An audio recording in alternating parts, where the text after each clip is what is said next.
Today we'll talk about how can you add learning language on your LingoDeer app. We're going to figure out this solution or know how you can do that in your app. So you just follow this ways, then it's going to work with you. So all you have to do, so you just go down here, you click here on me down here.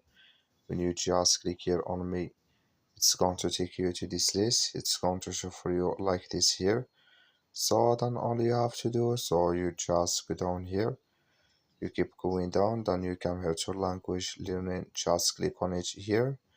So then it's going to show for you a list like this here, and here can you select here uh, language learning here in this list. So that's all you have to do here. I wish you agree, that's all.